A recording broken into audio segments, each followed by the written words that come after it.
आघात. लेखिका प्रिया उंबरकर. वाचक स्वर सिद्धी गायकर.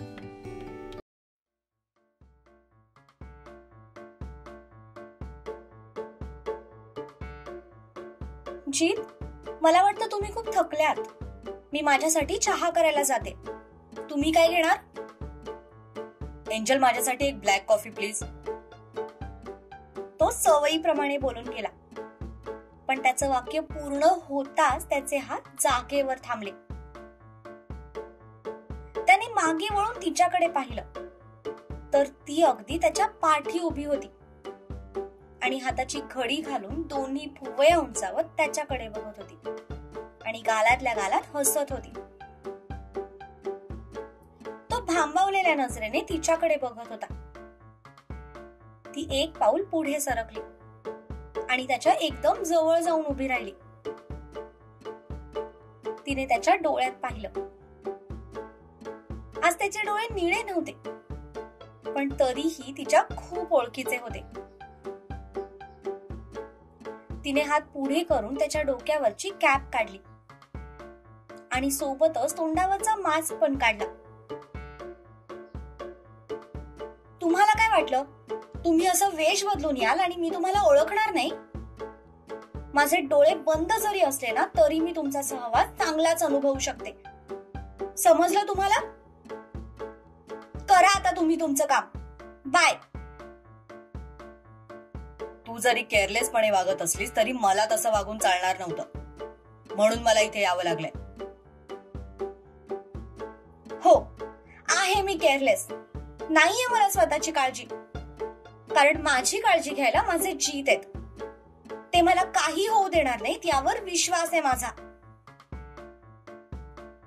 पण हा असा हट्ट करणं खरंच गरजेचं होतं का? मग इथे येण्यासाठी ही अशी क्लीन शेव्ह करणं गरजेचं होतं का? तुम्हाला माहिती आहे ना मला तुमची दाढी खूप आवडते. मला नाही आवडलाय हा तुमचा लुक. जाऊ द्या, तुम्ही जे करायला आला होतात ना ते झालं असेल तर तुम्ही जाऊ शकता, ती म्हणाली आणि साडीच्या निऱ्या सावरत खाली जायला निघाली. पण तितक्यात त्याने पुढे होऊन तिचा हात पकडला आणि तिला मागे ओढलं. बेसावत असलेली ती सरळ त्याच्या मिठीत आली. काय म्हणालीस तू? पुन्हा बोल. ऐकायला कमी यायला लागले का तुम्हाला? मी म्हटलं तुमचा हा लुक मला अजिबात आवडला नाहीये. परत असं कधीच क्लीन शेव्ह करायचं नाहीये.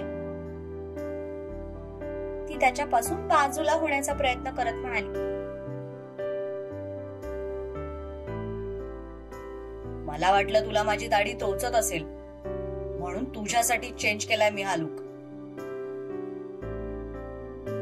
मी तुमच्यावर रागावलीये आणि तुम्ही फ्लर्ट काय करताय?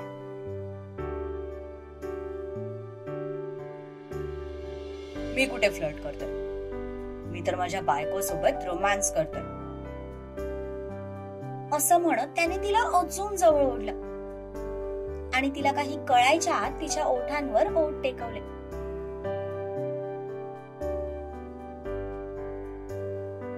कालचा फक्त एक दिवस ते दोघे एकमेकांपासून दूर होते, पण तो एक दिवसाचा विरह देखील त्यांना सहन होत नव्हता. दोघांची पण अवस्था पाण्यातून बाहेर काढलेल्या माशासारखी झाली होती.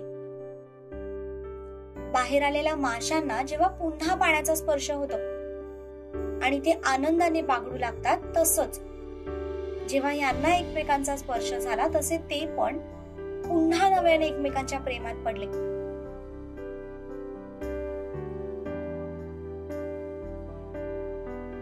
थोड्या वेळाने तो बाजूला झाला. त्याची नजर बघून ती लाजून चूर झाली होती आणि स्वतःचाच लाल झालेला चेहरा लपवण्यासाठी तिने त्याचीच मिठी निवडली.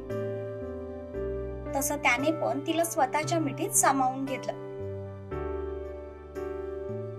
आय एम सॉरी, मी तुझ्यावर हात उगारायला नको होता. तो तिच्या केसांवर ओठ टेकवत म्हणाला. I am sorry too. मी पण तुमच्यासोबत असं बोलायला नको होतं. त्याने तिला बाजूला केलं आणि आता तिला मनसोक्त निहाळू लागला. आता त्याला नजर फिरवायची गरज नव्हती, कारण तिच्याकडे बघण्याचा त्याला पूर्ण अधिकार होता. ती मात्र त्याची नजर बघून कमालीची लाजली, कारण त्याची चोरी पकडण्यासाठी मॅडमने मुद्दाम अशी साडी नेसली होती, नेहमीपेक्षा थोडी खालीच. अच्छा, तर हे सगळं माझी चोरी पकडण्यासाठी करण्यात आलं होतं तर? तो नजरेनेच तिला स्कॅन करत म्हणाला, नाही ते मी. आता चोराला पकडलंच आहे तर तो काहीतरी चोरल्याशिवाय थोडी ना जाणार. जीत, नाही अजिबात नाही, प्लीज. असं म्हणत ती तिथून जायला निघाली. तितक्यात त्याने तिच्या कमरेत हात घालून तिला तसंच मागे ओढलं. काही हालचाल करायच्या आधीच तिच्या भोवती त्याच्या हातांचा विळखा पडला होता. ती त्याच्या जाळ्यात पुरती अडकली होती. एकतर ही अशी साडी नेसून समोर यायचं आणि मग नवरा जवळ आला की असं पळून जायचं. That's not fair. आता याची शिक्षा तर तुला मिळणारच. त्याने तिला पुन्हा मागे ओढलं आणि स्वतःच्या मिठीत पकडून त्याने खिशातून त्याचा फोन काढला.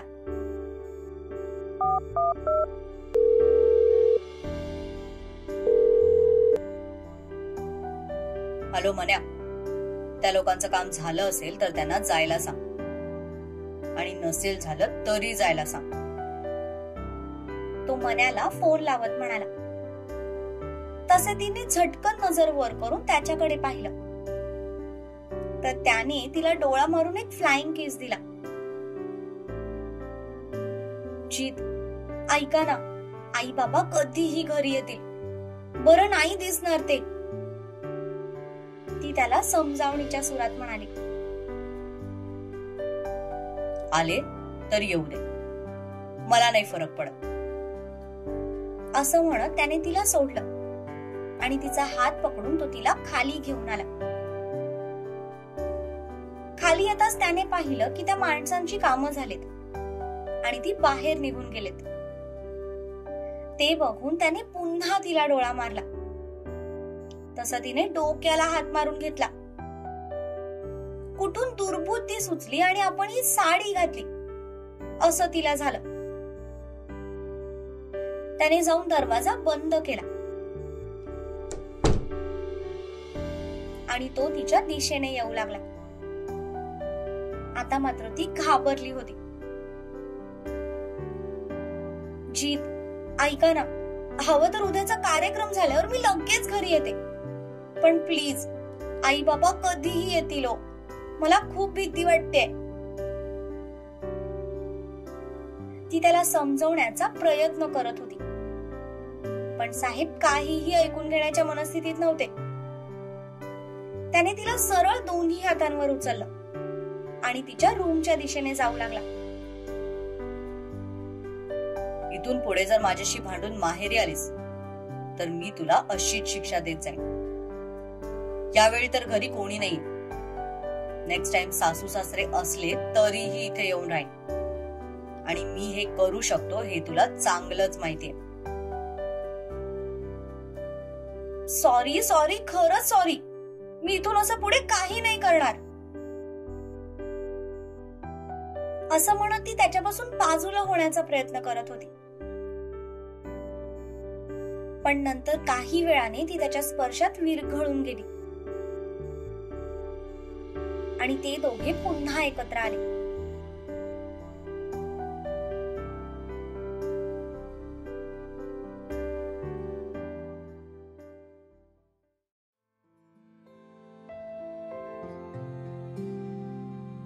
तुम्ही ना कधी कधी विचित्र वागता. आता हे मी कसं लपवू? ती आरशात बघत वैतागून म्हणाली. तिच्या गळ्यावर असलेला डाग आता कसा लपवायचा ते तिला कळत नव्हतं. मी आहेच विचित्र, आणि सुरुवात मी नाही तू केली होती. काय गरज होती तुला साडी घालून माझ्या समोर यायची? मग आता ते कसं लपवायचंय ते तुझं तू बघ. तो सरळ तिला इग्नोर करत म्हणाला.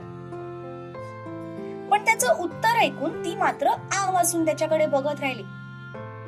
कारण जे काही झालं त्याचा सगळा ब्लेम त्याने तिच्यावर ढकलला होता. जीत, तुम्ही ना खूप दुष्ट आहात. तो तिला काही उत्तर देणार तितक्यात दारावरची बेल वाजली. तशी आता दुर्वा घाबरली. नक्कीच आई किंवा बाबा दोघांपैकी कोणीतरी एक आलं असेल याची तिला खात्री होती.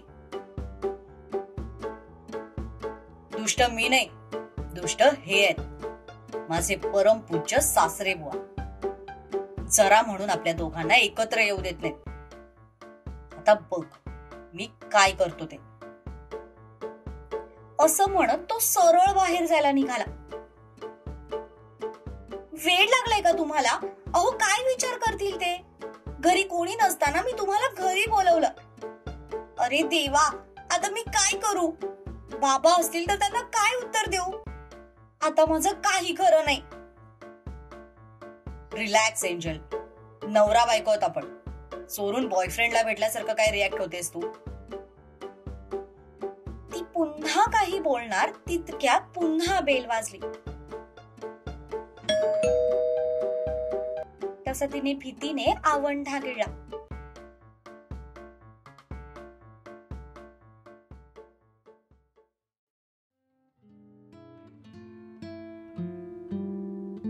इकडे पुण्याला.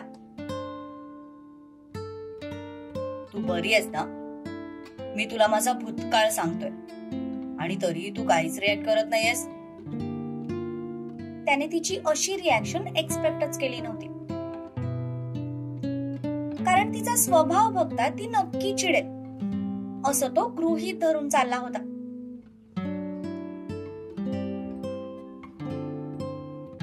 तुमचा भूतकाळ सत्यजित सरांनी मला पहिल्याच भेटीत सांगितला होता.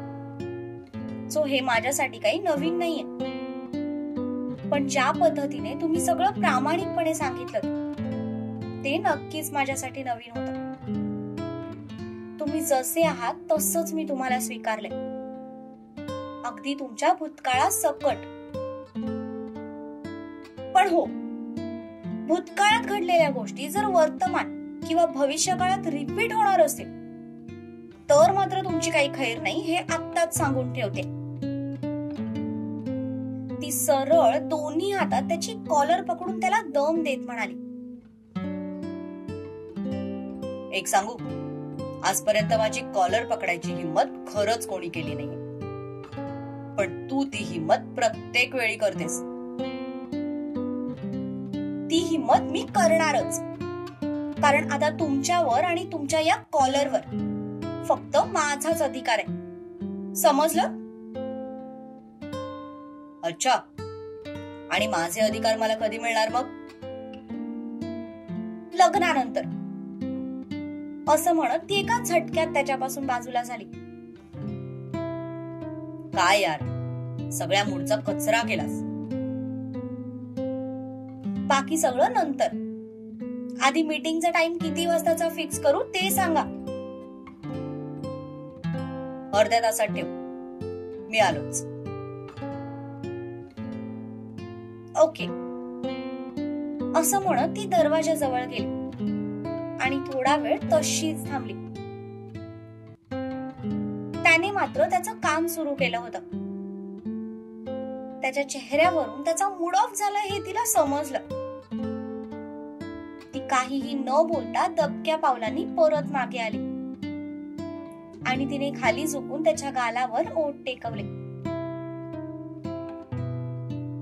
आधी घरी या, लग्नाची मागणी घाला. घरच्यांनी परमिशन दिली तर पुढचं पुढे बघू. तोपर्यंत एवढंच गोड मानून घ्या. ती त्याच्या गळ्यात हात गुंफत हळूवारपणे त्याच्या कानात कुजबुजली. तिच्या या वाक्यावर त्याचा चेहरा थोडा गंभीर झाला. त्याने काहीही रिॲक्ट केलं नाही. ते बघून ती त्याच्यापासून बाजूला झाली. काय झालं? तुझ्या घरच्यांना असं तर नाही वाटणार ना की मी माझ्या स्वार्थासाठी तुझा वापर करतोय? रिलॅक्स, असं काहीही होणार नाही. यावेळी तुम्ही एकटे नाही आहात. मी आहे तुमच्या सोबत.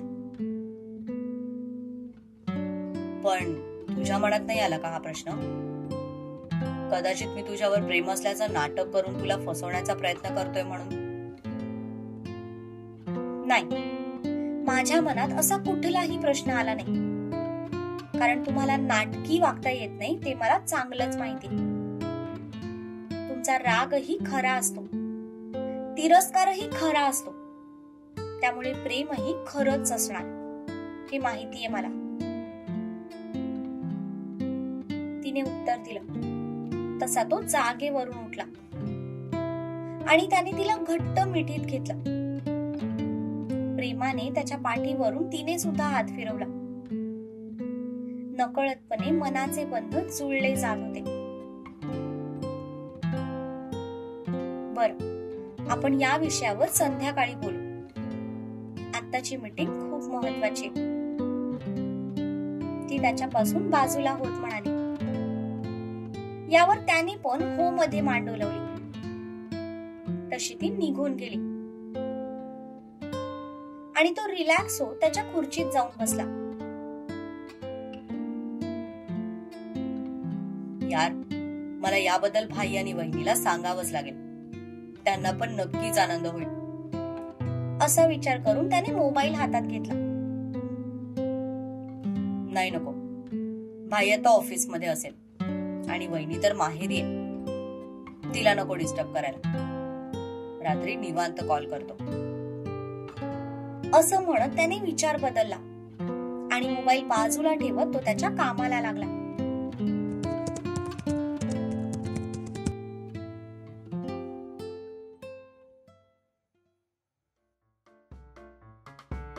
जीत, तुम्ही लपा.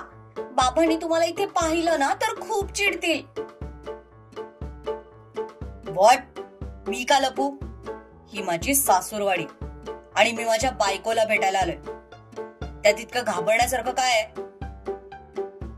तुम्हाला समजत कसं नाहीये? बाबा खूप चिडतील हो. म्हातारा कधी चिडत नाही. बघावं तेव्हा मारक्या रेड्यासारखा शिंग उगारून माझ्याकडे बघतच असतो. सत्यजित मनातच म्हणाला. Angel, relax. तू आधी मोकळा श्वास घे आणि जाऊन दरवाजा उघड. बाकी सगळं मी बघतो. नक्की जाऊ? जा. आणि गळ्यावर ओढणी घे. अशीच नको जाऊस.